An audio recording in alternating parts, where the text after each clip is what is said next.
The Zeuseth. Hating gabi. Oras ng katahimikan, ngunit oras din ng pinakamalalakas na damdamin. Natutulog ang mundo, ngunit gising ang mga puso, nilulukuban ng alaala, pag-asa, o simpleng pagkatao. Malapit na namang maghating gabi.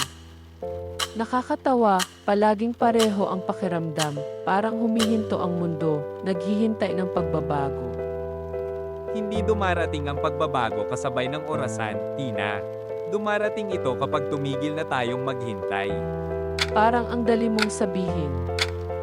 Pero paano kung ang paghihintay na lang ang natitira sa akin? Ang katahimikan, ang mga alaala, ang kirot na bumabalot sa gabi kapag pinapatay ko ang ilaw. Baka may sinasabi sa'yo ang kirot na yan. Baka hindi ito kawalan, baka ito'y puwang. Puwang para sa panibago. Gabi-gabi pareho ang ritual. Binibilang ng puso ang bawat segundo, umaasang pagpatak ng alas 12, mawawala ang sakit. Pero hindi. Hindi binubura ng hating gabi, ibinubunyag nito ang totoo. Naalala mo pa ba kung ano tayo noon? Bago ang katahimikan, bago ang pagitan. Araw-araw. Pero ang pag-alala, hindi na ibabalik ang nakaraan. Paalala lang ito na narito pa rin tayo, humihinga sa parehong oras kahit magkalayo.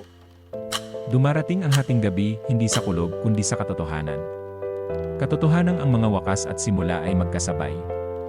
Na ang pag-ibig, pagkawala, at pananabik ay sabay na humihinga. Noon, natatakot ako sa hating gabi.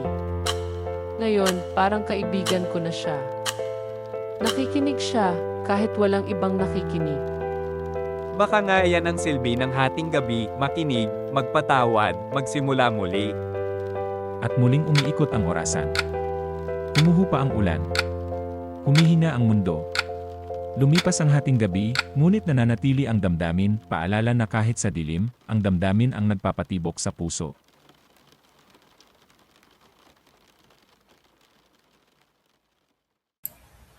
The Zeuseth.